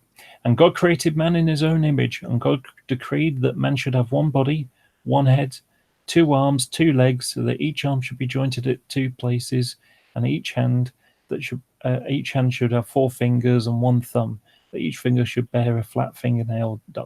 and so on, until then God created woman. She also will be in the same image, but those differences according to her nature. Her voice shall be a higher pitch than a man's. She should grow no beard, she should have 2 breasts," and so on. I knew it all word for word. Yet the sight of Sophie... Is it an actual quote? Sorry? Is it an actual quote from the Bible? No, it's a quote from the book that they obviously go for because it's... okay. Yeah. By the way, I'd like to point out that Wolf King joined and everyone else left. Yeah. Hi, Wolf.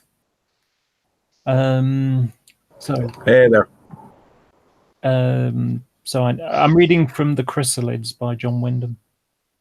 I knew it all word for word, and yet the sight of Sophie's 6 toes stirred nothing in my memory. I saw the toe resting in her mother's lap, watched her mother pause to look down at it for a moment, lift it, and kiss it gently, and then look up with tears in her eyes. I felt sorry for her distress, and for Sophie and the hurt foot, but nothing more. While the bandaging was finished, I looked around the room curiously. The house was a great deal smaller than my home, a cottage in fact, but I liked it better. It felt friendlier, and although Sophie's mother was anxious and worried, she did not give me the feeling that I was the one regrettable and unreliable factor in an otherwise orderly life, the way that most people did at home. And the room itself seemed to be all the better too, for not having groups of words hanging on the wall for people to point in disapproval at. Instead, this room had several drawings of horses, which I thought was very fine. Presently, Sophie tidied up now, and with tear marks washed away, hopped to a chair at the table. Quite restored, but for the foot, she inquired with grave hospitality whether I like eggs. Afterwards, Mrs. Wender told me to wait while she carried her upstairs. She returned after a few minutes and sat down beside me. She took my hand in hers and looked at me seriously for some moments. I could feel their anxiety strongly, though quite why she was so worried was not at first clear to me. I was surprised by her. Sorry, give me a second, just get a drink again.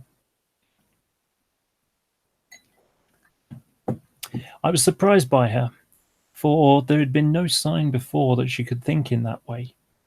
I thought back to her trying to reassure her, to show her that she did not need to be anxious about me, but the thought didn't reach her. She went on looking at me with eyes shining as much as Sophie's had when she was trying not to cry. Her own thoughts were worry and shapeless as she was looking at me. I tried again, but I still couldn't reach them. Then she nodded slowly and said in these words, "You're a good boy, David. You were very kind to Sophie. I want to thank you for that." I felt awkward and looked at my shoes. I couldn't remember anyone saying that was a good boy. I knew no form of response designed to meet such an event. "You like Sophie, don't you?" she went on, looking at me. "Yes," I told her. And I added, "I think she's awfully brave too. It must have hurt a lot." "Will you keep a secret, an important secret for her sake?" she asked. "Yes, of course," I agreed, and a little uncertain in my tone for not realizing what the secret was. You saw her foot," she said, looking steadily into my face. "Her toes?" I nodded. "Yes," I said again. "Well, that's the secret, David. No one else must know about that. You're the only person who does, except for Father and me. No one else must know. Nobody at all. Not ever." "No," I agreed, and I nodded again seriously. There was a pause. At least, her voice paused, but her thoughts went on, as if nobody and not ever were making desolate, unhappy echoes there.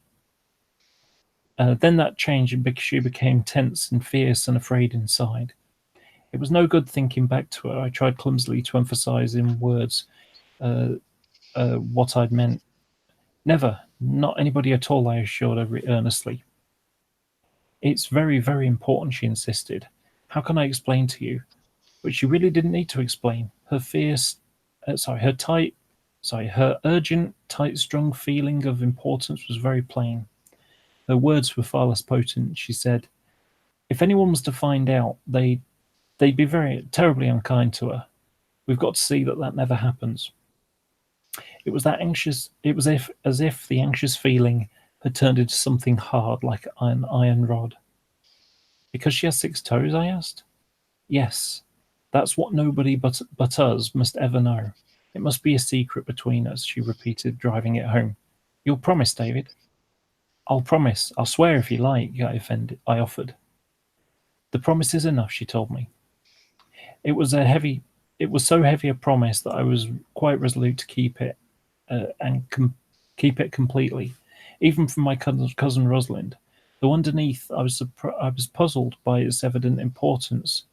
It seemed to be Sorry, it seemed a very small toe to cause such a degree of anxiety, but there was often a great deal of grown-up fuss that seemed to be disproportionate to causes. So I held on to the main point, the need for secrecy. Sophie's mother kept looking at me with a sad but unseeing This book expression. is very disturbing at times. I gotta add. Yeah, Well, it's good, but just I'm damn. gonna finish the chapter because it's not too long. Sophie's mother kept looking at me with a sad but unseeing expression until I became uncomfortable. She noticed when I fidgeted and smiled. It was a kind smile. All right, then, she said, we'll keep it secret. Never talk about it again. Yes, I agreed. On the way down the path from the door, I turned around. May I come see Sophie again soon? I asked. She hesitated, giving the question some thought. She said, very well, but only if you're sure that you can come without anyone knowing, she agreed.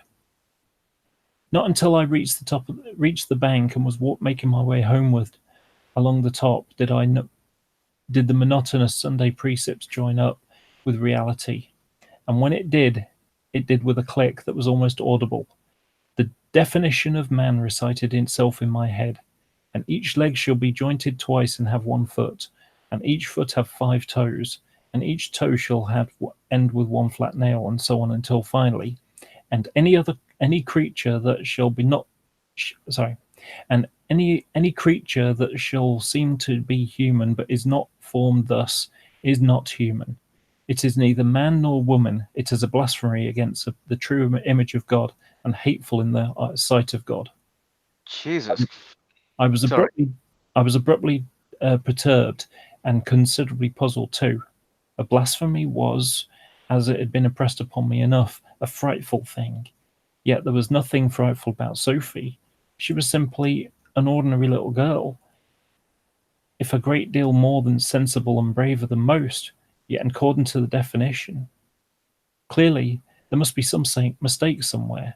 Surely having one very small extra toe, well, 2 very small extra toes, I suppose there'd be another one on the other foot to match. Surely that couldn't be enough to make her hateful in the sight of God.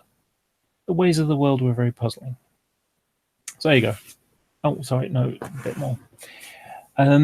I reached home by my usual method, at a point where the woods had lapped up at the side of the bank and grown across it. Oh, sorry, that was chapter 2. Forget it. So I thought that was page 2. Yeah, there you go. Well, so that was an interesting first chapter. It was fucked up, but hey, I expect nothing less.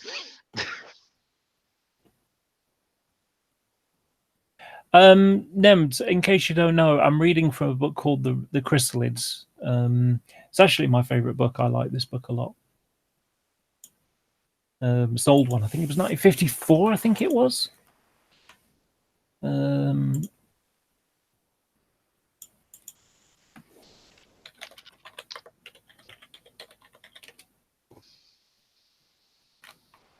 It's called Rebirth in America, apparently. Just reading the wiki. Science fiction novel by British writer John Wyndham, first published in 1955. It is the least typical of Wyndham's major novels, but regarded by some as his best. So we have a boy who's Well, I'll tell you what, let me read the plot summary for you. There you go. Okay.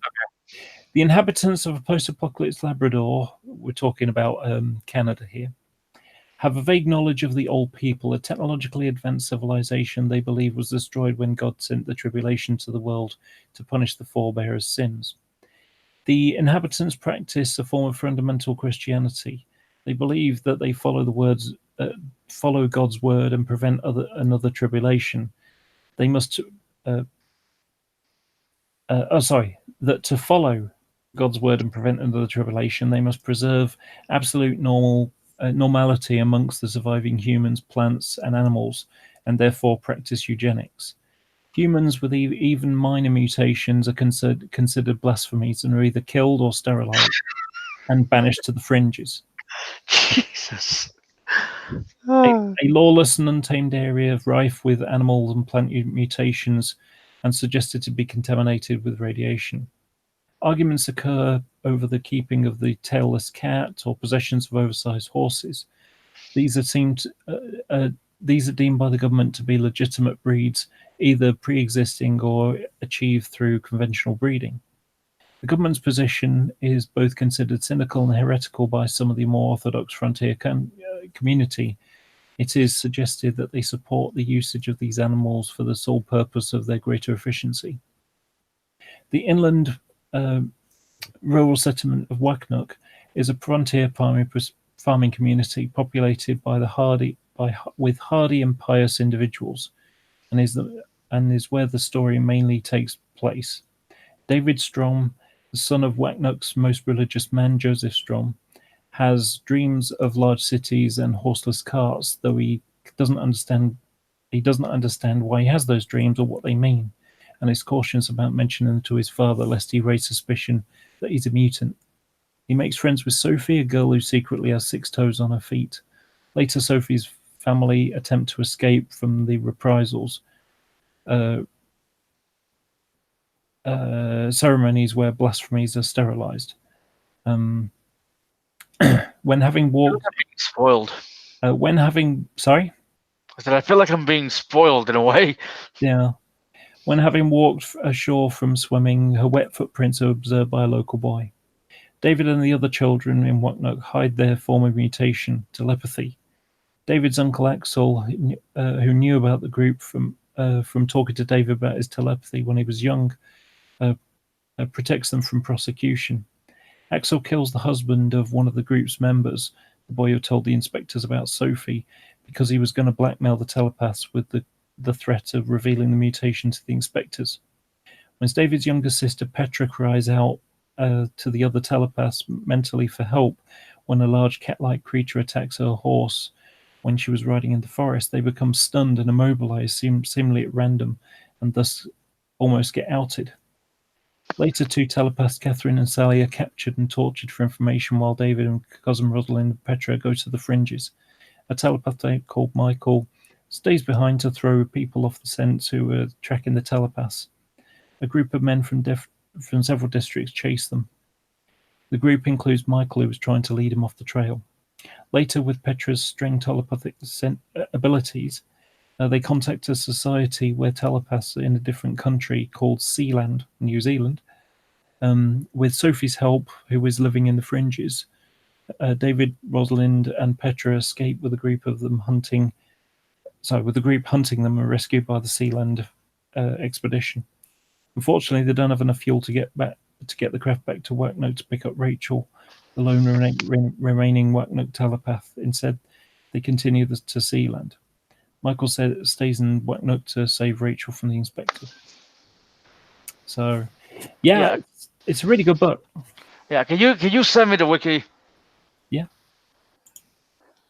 Or you could just type in the chrysalids. Well, true, but since side we're chat. already here. Okay, interesting. Anyways, thank you for the books. I'm gonna go. I gotta do some stuff around here. And yeah. All right. Thank you for the books again. Yeah, no problem. Bye. Oh, well, since I'm on my own now and there's no one else to talk to, you probably don't want to hear me reading more. Or you might. But anyway, I think I'm going to call it quits as well. And not only that, it's 3:20 in the morning, so... Okay, thank you for watching, everybody, and hope you have a good night.